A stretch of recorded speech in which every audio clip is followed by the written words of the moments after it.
নমস্কার। অন্নপূর্ণা যোজনার online form fill up করে ফেলেছেন কিংবা অফলাইনে আবার নতুন করে ফর্ম ফিল আপ করতে হবে? কারণ এই মুহূর্তে একাধিক জনকে আবার নতুনভাবে ফর্ম ফিল আপ করতে হবে। কাদের করতে হবে বলবো, একই সাথে নতুন অনলাইনে নতুন কি যুক্ত হলো যেটা আগে ছিল না, আজকেই যুক্ত হয়েছে একটু আগে, সেটা বলবো। একই সাথে ব্যাংক অ্যাকাউন্ট অপশান কোথায় কোথায় ব্যাংক অ্যাকাউন্ট দিতে হবে, নতুন কি অ্যাড হলো সেটাও বলবো। একই সাথে যারা আবেদন করেছেন কবে টাকা পাচ্ছেন অফিসিয়ালি মুখ্যমন্ত্রীর নতুন ঘোষণা অনুযায়ী সমস্তটা বলবো। যে যারা এখনো পর্যন্ত অনলাইন অফলাইনে টাকা পাবেন তারা কবে পাবেন সেটা বলবো, এবং নেক্সট ফান্ড 3,000 টাকা আবার কবে দেবে, এবং স্ট্যাটাস চেক নিয়ে একটা গুরুত্বপূর্ণ আপডেট দেবো। যারা অ্যাপ্লিকেশন আইডি পেয়েছেন স্ট্যাটাস চেক নিয়ে, একই সাথে কোন কোন দপ্তরে এই ভেরিফিকেশন হবে, অফিসিয়ালি নোটিশ চেক হচ্ছে, সমস্ত সিস্টেম রেডি, এবং কি ফর্ম ফিল আপে নতুন অ্যাড হলো, এবং ব্যাঙ্ক অপশন কোথায়, সমস্তটা বলবো। এবং প্র্যাকটিক্যালি অনলাইন ফর্ম ফিল আপের স্থানে গিয়ে আপনাদের দেখাবো যে অ্যাকচুয়ালি এই মুহূর্তে নতুন চেঞ্জেস এসছে। যারা আগে ফর্ম ফিল আপ করেছেন তাদের মধ্যে কাদের এর আবেদন নতুন করে করতে হবে। কাজেই ভিডিওটি প্রতি অবশ্যই প্রথম থেকে শুরু করে শেষ পর্যন্ত ওয়াচ করেন। যারা অন্নপূর্ণা যোজনার টাকা পেয়ে গেছেন, আবেদন করেছেন, তারাও দেখেন, যারা পাননি তারাও দেখেন, যারা আবেদন করে ফেলেছেন তারাও দেখেন, আর যারা আবেদন করবেন তারাও দেখেন, কারণ প্রত্যেকের জন্য গুরুত্বপূর্ণ। ভিডিওটিকে অতি অবশ্যই একটি লাইক প্রদান করেন। আমাদের পরিবারের সদস্য না হয়ে থাকলে এই যে সাবস্ক্রাইব বাটন রয়েছে, সাবস্ক্রাইব বাটনে ক্লিক করে অল নোটিফিকেশনে ক্লিক করে রাখো, যাতে সমস্ত তথ্য পেয়ে যেতে পারো, অথেন্টিক তথ্য। আর সাবস্ক্রাইব করতেও কোনো রকম টাকা লাগে না, কাজেই অবশ্যই সাবস্ক্রাইব করে রেখো। This video is made for education purpose only. তো সবার প্রথমেই তোমাদের অফিসিয়াল ওয়েবসাইটে গিয়ে যে নতুন চেঞ্জেস এসছে ফর্মে সেটা বলবো। তারপরে কোন কোন দপ্তরে তোমাদের ভেরিফাই হচ্ছে এবং কেন রিজেক্ট হচ্ছে কোন কোন বিষয়ে সেগুলোও বলবো, এবং কবে টাকা পাবে অফিসিয়াল মুখ্যমন্ত্রীর ঘোষণা অনুযায়ী সেটাও বলবো। কবের মধ্যে আবেদন করলে কবে টাকা পাবে সেটা বলে দেবো। তো আগে সরাসরি অফিসিয়াল ওয়েবসাইট তোমরা জানো যে সোশ্যাল রেজিস্ট্রি wbgov.in, এই যে এটা হচ্ছে অফিসিয়াল ওয়েবসাইট। এই যে অফিসিয়াল ওয়েবসাইট, এখানে গিয়ে অ্যাক্সেস আপনারাও দেখতে পারেন যে ফর্ম ফিল আপে চেঞ্জ এসছে। এখানে যাবেন, এখানে গিয়ে জাস্ট এখান থেকে আপনার জেলা সিলেক্ট করবেন, আপনার ফোন নাম্বার সিলেক্ট করবেন, ক্যাপচার কোড দেবেন, এবং এখানে যত বলেছে 11 ও আর 9 20 এখানে বসিয়ে দিয়ে জাস্ট রিকোয়েস্ট সাবমিটে ক্লিক করে ওটিপি দিয়ে আমি তারপরে ফর্মটা দেখাচ্ছি কি চেঞ্জেস এসেছে। এরকম ধরনের আপনারা ওটিপি দেওয়ার পর এরকম ধরনের ইন্টারফেস খুলে যেত, যেখানে আমি অলরেডি আবেদন প্রক্রিয়ায় বলেছি। এখানে গেলে আপনার হেড অফ ফ্যামিলির বাড়ির প্রধানের নাম দিতে হতো। তারপরে এখানে দেখুন এই অপশানটা ছিল না, এই যে রিলিজিয়ন অপশানটা রয়েছে, এই রিলিজিয়ন অপশানটা কিন্তু ছিল না আগে। আপনাদের ফর্ম ফিল আপ দেখিয়েছি, কালকেও ছিল না, আজকেই কিন্তু কিছুক্ষণ আগে আমি ভিডিও শ্যুট করছি যখন, তার কিছুক্ষণ আগে এই রিলিজিয়াস অপশানটা দেওয়া হয়েছে, যেখানে এখানে আপনার ধর্ম আপনাকে বলতে হবে যে আপনি হিন্দু, মুসলিম, বৌদ্ধ, খ্রিস্টান, আর না শিখ, ঠিক আছে, না জৈন, না আদার্স, সেখানে সেটা দিতে হবে। ধরুন আপনি হিন্দু, তো এখানে হিন্দু দিয়ে দিতে হবে। এবার কথা বলি, যারা এই ফর্মের সময় এই অপশানটা তো আগে ছিল না, তাহলে কি ফর্ম ফিল আপ করতে হবে? অনেকে আপনারা যারা জানেন আমাকে জিজ্ঞাসা করেছেন, তাদেরও বলছি, এবং কিছু মানুষকে ফর্ম ফিল আপ করতেই হবে আবার, তা কাদের সেটা বলছি। প্রথমেই বলে রাখি, এই যে এখানে দেওয়ার পর এই যে আপনি একটা জিনিস দেখতে পাচ্ছেন, এই যে স্টার মার্কস দেওয়া রয়েছে, এই যে স্টার মার্কস দেওয়া আছে পাশে, যেগুলো স্টার মার্কস রয়েছে সেগুলো দিতেই হবে। আর যেগুলোতে স্টার মার্কস নেই সেগুলো আপনি যদি নাও দেন কোনো এফেক্ট পড়বে না। যেটা জানেন সেটা দেবেন, যেটা জানেন না সেটা না দিলেও কোনো সমস্যা নেই, তাও আপনি ফর্ম ফিল আপ করে টাকা পাবেন। দেখুন, যেমন আপনার বাড়ির প্রধানের নাম দিতে হবে, আপনার ডেট অফ বার্থ দিতে হবে, জেন্ডার দিতে হবে, ক্যাটাগরি দিতে হবে, তার পাশে রেড স্টার দেওয়া আছে। কিন্তু এই রিলিজিয়ন্সের পাশে রেড স্টার কিন্তু দেওয়া নেই, সেক্ষেত্রে না দিলেও হবে। সেই কারণে যারা কালকে বা তার আগের দিন আবেদন করেছেন কোনো সমস্যা নেই, তাদের আর পুনরায় আবেদন করার কোনো প্রয়োজন নেই, আপনাদের আবেদন কমপ্লিট হয়ে গেছে, আর করার দরকার নেই। কিন্তু কাদের করতে হবে দেখুন, এখনের কথা বলছি না, এই যে 4 তারিখ বা 5 তারিখ মাঝে যখন ফর্ম খুলেছিল, যখন ডকুমেন্ট তো এখন দুটো লাগছে, দুটো নথি দিতে হচ্ছে না আপনাকে, জমির কোনো ডকুমেন্ট দিতে হচ্ছে না, কোনো প্যান কার্ডের ছবি আপলোড করতে হচ্ছে, কিছু না, শুধুমাত্র আধার দেবেন, আধার কার্ডের ছবি আপলোড করতে হচ্ছে, এবং ভোটার কার্ডের, এই দুটো দিয়েই হচ্ছে। যখন প্রথম ওয়েবসাইট খুলে যে সমস্ত ডকুমেন্ট চাইছিল, সেই যে ডিটেলস দিয়ে যারা যারা অটোমেটিক সাবমিট করে দিয়েছিলেন তাদের কিন্তু পুনরায় আবেদন করতে হবে, এখানে পরিষ্কারভাবে বলে দিয়েছে সেই ডাটা কিন্তু ক্র্যাশ হয়ে গেছে, সেই কারণে আবার তারা আবেদন করুন। যারা সমস্ত ডিটেলস দিয়ে প্রথম যখন একবার ওয়েবসাইট খুলে বন্ধ হয়ে গেছিলো, ও সেই দিনকে যারা ওই 2 থেকে 3 ঘন্টা খোলা ছিল, সেই দিনকে যারা যারা আবেদন করেছেন তাদের কিন্তু আবেদন পুনরায় করতে হবে, এটা কিন্তু মাথায় রাখবেন।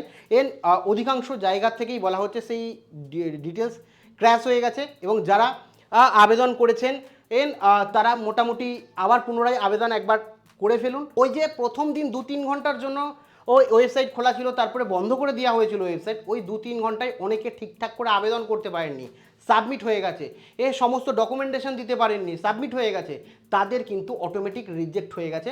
তারা কি করবেন, যে ফোন নাম্বার দিয়ে খুলেছিলেন সেই ফোন নাম্বার দিয়ে খুলুন, খুলে যদি দেখেন যে অ্যাপ্লিকেশন সাবমিটেড দেখাচ্ছে তাহলে ছেড়ে দিন, যদি দেখে ইনকমপ্লিট দেখাচ্ছে আবার পুনরায় করুন।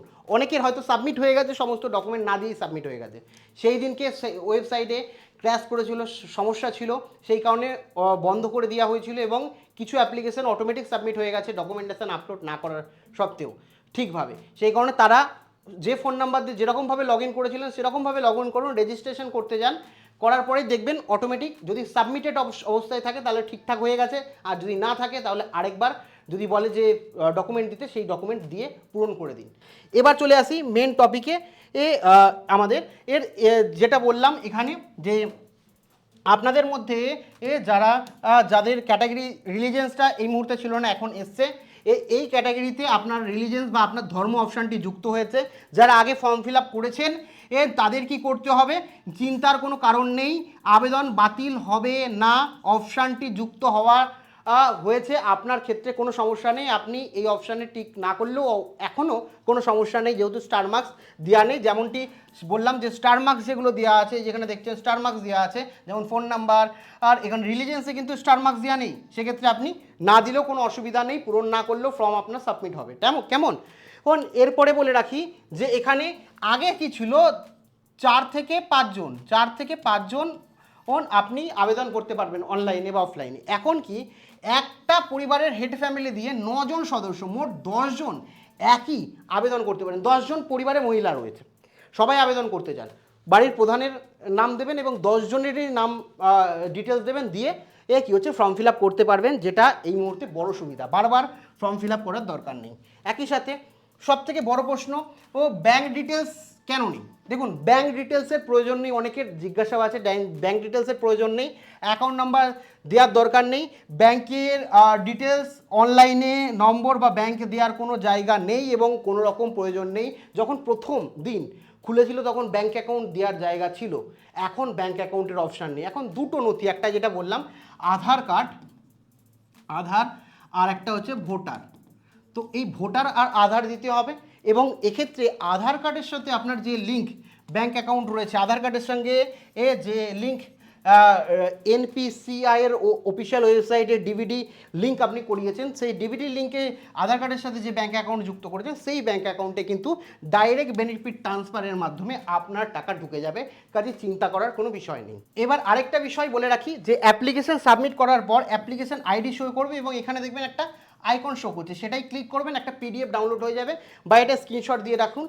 এই যে অ্যাপ্লিকেশন নাম্বার আছে, এই অ্যাপ্লিকেশন নাম্বার দিয়ে আপনারা কিন্তু স্ট্যাটাস চেক করতে, এখানে কিভাবে অ্যাপ্লিকেশন স্ট্যাটাস চেক করবেন, আপনার অ্যাপ্লিকেশন আইডি দেবেন এবং সার্চে ক্লিক করবেন, আপনারটা অ্যাপ্রুভ হয়েছে, পেন্ডিং আছে, সমস্তটা দেখতে পারবেন। কিন্তু এই অপশান এখনও আসেনি, শোনা যাচ্ছে